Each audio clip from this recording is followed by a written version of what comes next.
बिस्मिल्लाहिर्रहमानिर्रहीम। अस्सलाम वालेकुम इस्लामिक टीचर के प्यारे दोस्तों, हम उम्मीद करते हैं कि आप खैरियत से होंगे। हमारी दुआ है कि अल्लाह पाक आपको खैर व आफियत से रखे। प्यारे दोस्तों, बे औलादी एक ऐसी चीज है कि जिसकी वजह से शादीशुदा जोड़ों की जिंदगी वीरान सी रह जाती है। असल में औलाद अल्लाह पाक के खजानों ही से हासिल होती है। ये अल्लाह ताला का निज़ाम है कि जिसे चाहता है औलाद अता फरमाता है और जिसे ना चाहे औलाद ना दे। लेकिन इंसान अपनी तरफ से अपनी जिंदगी में हर मुमकिन कोशिश कर सकता है, इलाज भी कराता है और अल्लाह से मांगता भी है। हमारी आज की इस वीडियो में हम आपको ऐसे दरख्त के बारे में बताने जा रहे हैं कि जिस दरख्त से तैयार करदा नुस्खे से आपकी औलाद की तमन्ना पूरी हो सकती है। ये दरख्त कौन सा है और इसका नुस्खा कैसे तैयार करना है, इस बारे में जानने के लिए आपसे इल्तिमास है कि वीडियो को आखिर तक जरूर देखिएगा। प्यारे दोस्तों, अगर आप हमारे चैनल इस्लामिक टीचर की ये वीडियो पहली मर्तबा देख रहे हैं और अभी तक आपने हमारा चैनल सब्सक्राइब नहीं किया हुआ, तो हमारी आपसे ये गुजारिश है कि आप हमारा चैनल जरूर सब्सक्राइब कर लें और साथ ही लगे बेल के बटन को भी प्रेस कर लें ताकि आपके पास फ्यूचर में हमारी अपलोड होने वाली मजीद इस्लामिक और मालूमाती वीडियोस का नोटिफिकेशन बर वक्त मिलता रहे। प्यारे दोस्तों, जिस दरख्त की हम बात कर रहे थे वो है बरगद का दरख्त। याद रहे कि बरगद के दरख्त सदियों पुरानी तारीख के अमीन हैं। बहुत से किस्से, कहानियों और इलाकाई सकाफत से इनका गहरा ताल्लुक है। कहीं इसे बूढ़ पुकारा जाता है तो कोई बूहड़ के नाम से इसकी शिनाख्त करता है। इसे अंग्रेजी जुबान में banyan कहा जाता है, जो गुजराती लफ्ज बनिया से माखूज है। बनिया का लफ्ज हिंदू ताजरों के लिए इस्तेमाल होता है। रिवायत है कि बनिया कहलाने वाले हिंदू ताजर अपना सामान फरोख्त करने के लिए दूर दराज इलाकों में जाया करते थे। गर्मी से बचने और थकावट उतारने के लिए बरगद के दरख्त के नीचे लेट जाया करते थे। ये भी रिवायत है कि हिंदू बनिए बरगद के दरख्त के नीचे अपनी दुकानें सजाया करते थे। याद रहे कि इंसान की इस दुनिया में आमद के बाद माँ के अलावा ममता की ठंडी छाँव नसीब हुई तो इन्हीं जैसे दरख्तों से नसीब हुई। देही पस मंजर में ठंडी छाँव फराहम करने में सबसे नुमाया बरगद के दरख्त होते हैं। बरगद के ये दरख्त नामुवाफिक हालात में भी अपना तहफ़्फ़ुज़ करना जानते हैं। ये बका की जंग लड़ते हैं और जीत जाते हैं। बहुत से ऐसे मनाजिर देखने को मिलते हैं कि चटेल दीवारों से भी उनके तन्ने निकल आते हैं। बढ़ती उम्र के साथ ही बरगद के दरख्त से रेशों जैसी लंबी शाखें फूटती हैं और झालर की मानंद दरख्त के चारों तरफ फैल जाती हैं,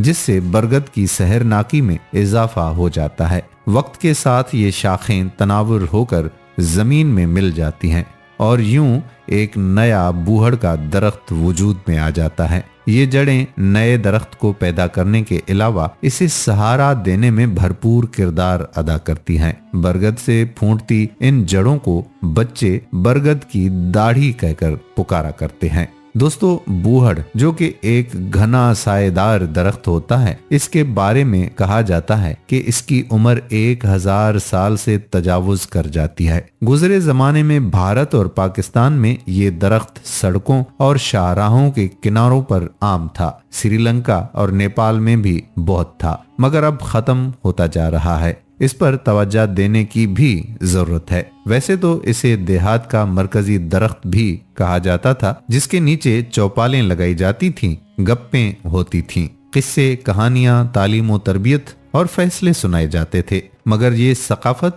और रिवायात अब खत्म हो चुकी हैं।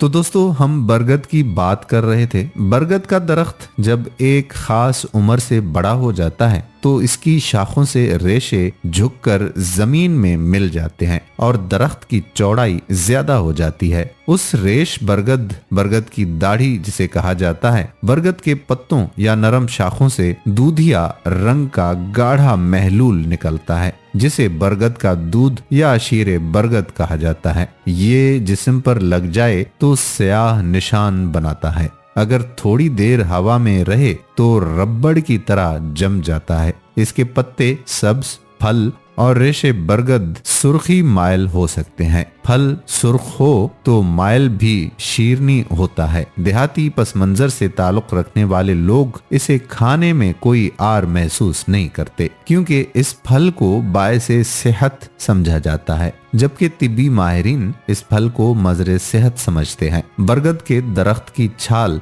उससे खारिज होने वाले दूधिया मादे, शाखों और रेशों को जमाना कदीम से मुख्तलिफ बीमारियों के इलाज के लिए इस्तेमाल किया जा रहा है, और जदीद तिब को मद्देनजर रखते हुए भी ये बात साबित हुई है कि बाज मखसूस इमराज का इलाज इसके जरिए मुमकिन है। बरगद के दरख्त से हासिल होने वाले तिब्बी फवायद पर एक मुफस्सल किताब लिखी जा सकती है। दोस्तों, याद रहे कि इस दरख्त को अद्वियाती इस्तेमाल में बहुत लाया जाता है। बरगद या बूहड़ में अल्लाह पाक ने इंसानों के लिए बहुत ज्यादा फवायद पिन्हा कर रखे हैं। ये नया नहीं, बल्कि पंजाब में बरगद के सैकड़ों साल पुराने दरख्त हैं। पंजाब के अलावा दुनिया के तकरीबन हर इलाके में ये पाया जाता है। बुजुर्ग लोगों से सुना करते थे कि जहाँ बरगद का दरख्त हो वहाँ नामर्दी का मर्ज नहीं होता, और जहाँ मद्दार यानी आग हो वहाँ टीबी नहीं होती। दोस्तों, बुजुर्गों की बात में 100% सच्चाई है, क्योंकि इसी बरगद के दरख्त का इस्तेमाल ऐसी अद्वियात में होता है जो कुव्वत बाह में इजाफा करने वाली हैं।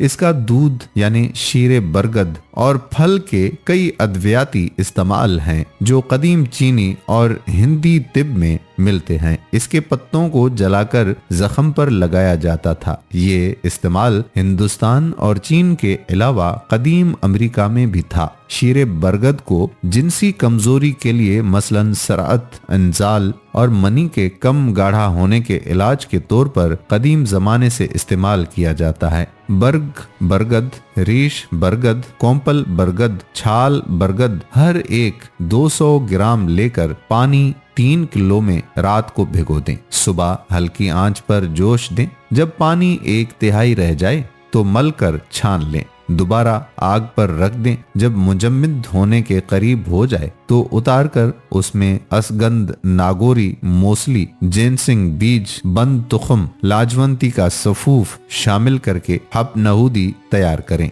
सुबह शाम नीम गरम दूध से 2-2 गोलियां इस्तेमाल करें। जरियान, किल्लत मनी, सरात, इंजाल, ज़अफ़ बाह और जिस्मानी कमजोरी के लिए मुफीद है। दोस्तों, याद रहे कि अक्सर मर्द की वजह से जो बे औलादी होती है वो किल्लत मनी की वजह से होती है कि मर्द का मादा मनविया में ताकत नहीं होती जो कि औलाद के लिए काफी हो, या फिर उसका मादा मनविया इस तरह से नहीं बन पाता जिससे औलाद की नेमत हासिल हो सके। इसलिए ऐसे मर्द हजरात जिनके यहाँ औलाद नहीं हो रही वो इस नुस्खे को जरूर इस्तेमाल करें।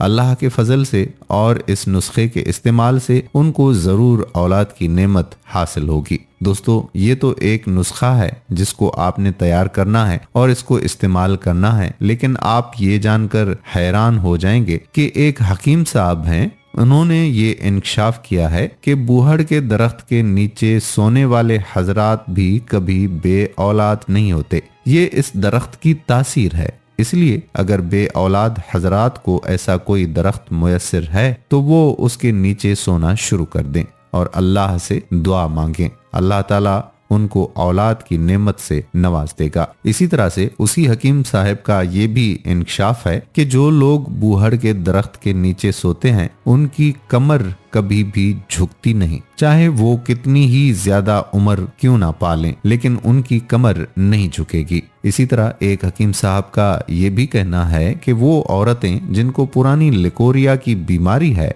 और इसकी वजह से उनकी कमर में दर्द है, पट्ठों में दर्द है, टांगों में दर्द है, तो ऐसी खवातीन बूहड़ के 3 फल रोजाना चबाकर खा लें, और अगर चबाकर खाना मुश्किल है तो पानी से भी पी सकती हैं। दोस्तों, इसी तरह से बूहड़ के पत्तों को उबालकर उसका पानी इस्तेमाल करने को भी खवातीन की बहुत सी पोशीदा बीमारियों के लिए मुफीद बतलाया गया है। इसलिए हमें चाहिए कि इस दरख्त के फवायद से फायदा हासिल करें, और अक्सर लोगों को इन फवायद का इल्म नहीं होता, इसलिए इस वीडियो को ज्यादा से ज्यादा शेयर करें ताकि बाकी लोग भी बूहड़ के इन फवायद से इस्तेफादा हासिल कर सकें। प्यारे दोस्तों, हम उम्मीद करते हैं कि आपको हमारी आज की ये वीडियो जरूर पसंद आई होगी। अगर आपको हमारी आज की वीडियो पसंद आई है तो आपसे गुजारिश करते हैं कि आप हमारे चैनल इस्लामिक टीचर को जरूर सब्सक्राइब कर लें और साथ ही लगे बेल के बटन को भी प्रेस कर लें ताकि आपके पास हमारी आने वाली मजीद मालूमाती वीडियोस का नोटिफिकेशन बर वक्त मिलता रहे। सब्सक्राइब के साथ साथ हमारी वीडियो को लाइक भी जरूर करें। अपनी कीमती राय का इजहार कमेंट्स में जरूर कीजिएगा। कमेंट्स में आप अपने सवालात भी हम तक पहुंचा सकते हैं। अल्लाह ताला आपको अपनी हिफ्ज़ो अमान में रखे। आमीन।